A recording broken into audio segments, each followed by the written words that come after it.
네, 이어서 오늘의 작전 시작하겠습니다. 오늘의 작전은요, 은값 폭락 미스테리 전편입니다. 상하로 구성이 돼서 오늘은 상을 먼저 출동을 하도록 할 텐데, 최근에 저 은값 폭락에 대해서 이런저런 음모론들, 이것 때문이다, 저것 때문이다, 별의별 인물이 좀 많이 나옵니다. 저희가 그 음모론들은 따로 편할 때 좀 정리해서 2탄을 마련하도록 하고요. 오늘은 은값이 폭락이 있었을 때 그 이후에는 어떤 흐름들이 있었는가에 대해서 좀 예견과 전망을 해보는 시간을 가져보도록 하겠습니다. 그래서 과거의 흐름들을 역추적해보고 역사는 항상 조금씩 다르지만 비슷하게 패턴이 이어지지 않습니까? 이것이 지금 주는 함의에 대해서까지 이야기를 해보도록 할 텐데요. 아직까지도 풀리지 않습니다. 은값 폭락에 대해서는. 이게 월시 쇼크 때문이다. 그런데 말도 안 되죠. 월시 쇼크는 다 회복이 됐잖아요. 주식도 그렇고. 그런데 은만은 살아나지 못하고 있습니다. 114달러로 정점을 온스당 찍었던 게 78달러까지 31% 폭락했죠. 월시 쇼크로. 그리고 해제됐을 때 약간 반등이 나오는 척 하다가 지금 은만 박살이 또 났습니다. 간밤에 또 빠졌거든요. 그런데 달라진 것은 하나도 없죠. 월시는 월시대로 갑니다. 알고 봤더니 괜찮대. 유동성이요. 아직도 풍부합니다. 달러 남아 돌고 있는 상황이고요. 트럼프는 계속해서 약달러를 되치고 있고 중국의 은 사재기는 더합니다. 실질적으로 이번에 은값이 선물 가격이 빠지고 났을 때 중국은 은을 더 사들였거든요. 그러니까 하나 달라진 것이 없는데 은값은 폭락을 했고 살아나지 못하고 추가 급락이 나오고 있습니다. 그래서 과거 역사를 좀 추적해 봤는데요. 은이 정점을 찍었던 것이 과거에 두 번이 있었습니다. 한 번은 1980년, 두 번은 2011년이었었는데요. 1980년은 많이들 들어보셨을 겁니다. 다큐에도 많이 나오는 헌트 형제의 이야기들 쭉쭉쭉 있고요. 그 다음 2011년인데 오늘 이 시간에는 2011년의 시간을 한번 추적을 해보면서 그때 어떤 일들이 이후에 벌어졌나를 한번 보도록 할 텐데요.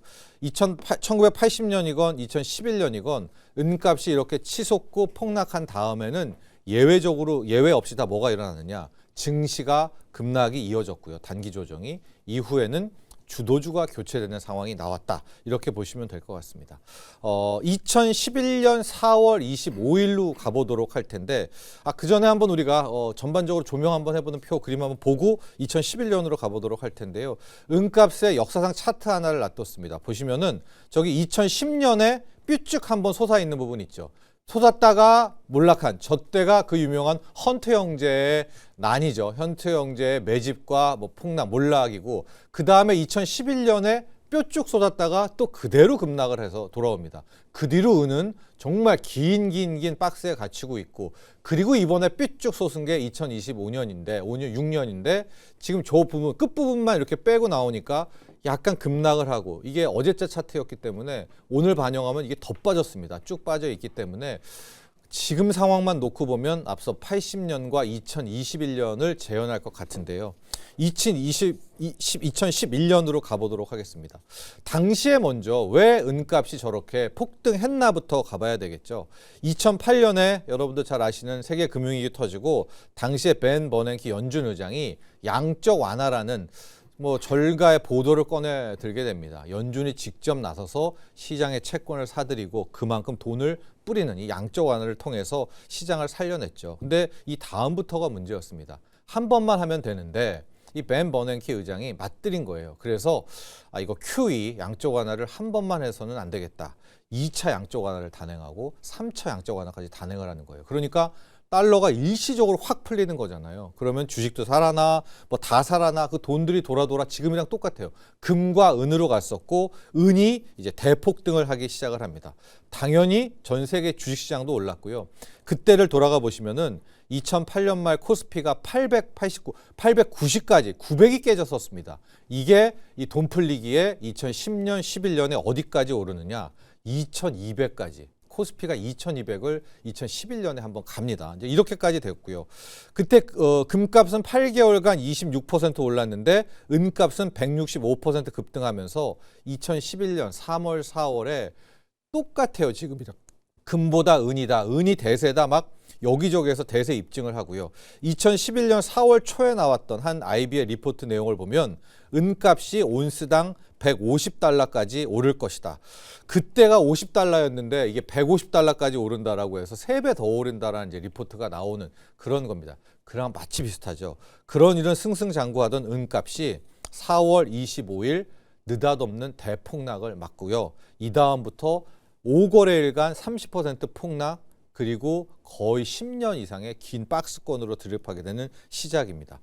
자, 그러면 이 은값이 대폭락한 다음에 주식시장에는 어떤 일이 일어나를 보시면은 2011년 5월과 9월로 가 보셔야 되겠죠. 그때 전체적으로 세계 주식시장이 급락을 합니다. 그러니까 이 은값 폭락이라는 것이 탄광 속의 카나리아처럼 먼저 경종을 울린 건데, 그때 당연히 우리 코스피도 무너졌죠. 그래서 2200이었던 코스피가 2011년에 쭉 무너지면서 1600까지 가는, 그러니까 하락률로 보면 35%, 뭐 저점 대비는 40%까지, 고점과 저점 대비로는 빠지는 단기 급락치고는 거의 폭락 양상을 이제 보였었습니다.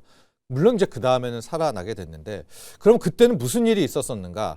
시작은 이제 은값 폭락은 이유가 명확했습니다. CME가 시카고 상품거래소가 이렇게 팔짱 끼고 있다가 그날 밤에 바로 선물 증거금을, 이제 은이라는 거는 실물도 거래하지만 뭐 원유처럼 거부 선물 거래잖아요. 종이 은을 거래를 하는데 선물 증거금을 대폭 올리게 되니까 돈이 없죠. 못 맞추면서 마진콜도 터지면서 이제 은 가격이 폭락을 한 건데요.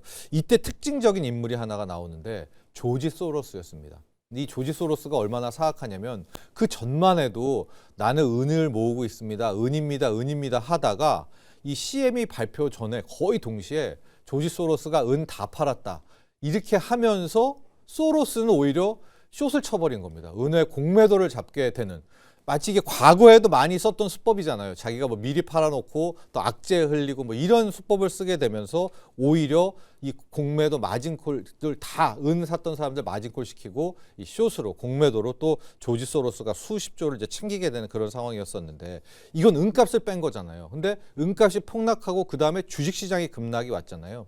이때는 재료가 바로 뒤따랐는데, 기억나실지 모르겠지만은 미국의 신용등급이 강등이 되는 거죠. 트리플 A의 미국의 신용등급을 신용평가사 S&P가 한 단계를 낮추게 됩니다.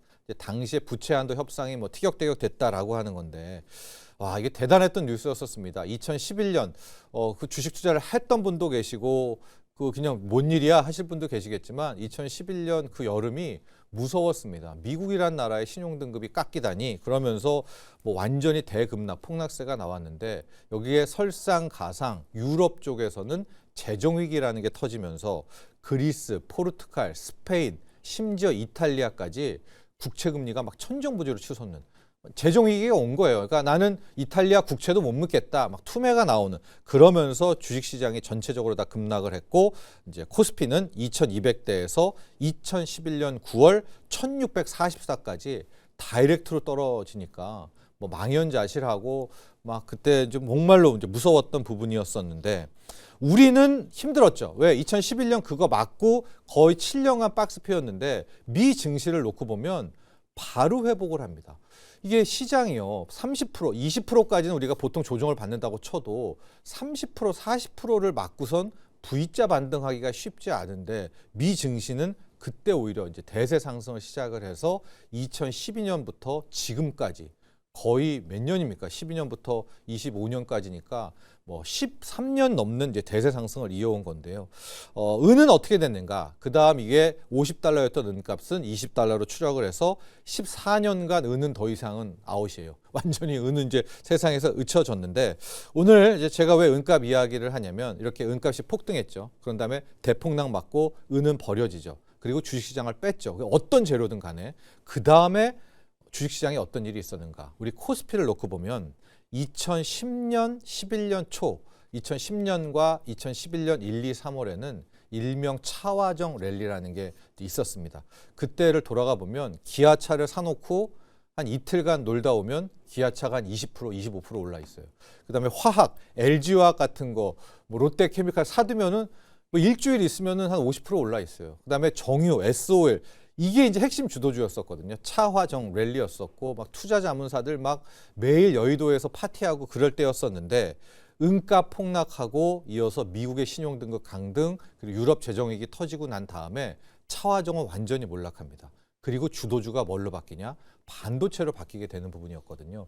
제 이 말씀을 왜 드리냐면 은가 폭락, 증시 하락, 증시 반등에서 빠르게 반등은 하되 기존의 주도주를 갖고 반등하지 않았다는 겁니다. 제가 80년대 이야기는 시간 관계상 안 했지만 1980년의 은가 폭락도 마찬가지였어요. 그렇기 때문에 이번에 똑같은 현상이 나오게 된다면 지금까지 주도주는 AI 반도체였었잖아요. 그래서 앞으로 이게 더 빠질지 안 빠질지 모르겠습니다. 하고 이게 마치 2011년, 1980년대 데자뷰가 될지 안 되겠지 모르겠지만 이런 흐름이라면 아마도 그리고 주식 조정이 이어지게 된다면 다음 반등 때는 AI 반도체가 아니라 주도주의 새로운 출몰, 교체에 대한 부분도 있겠다라고 해서 오늘 은가 폭락에 대한 과거 사례와 함께 주식에 미치는 영향까지도 작전으로 알아봤습니다.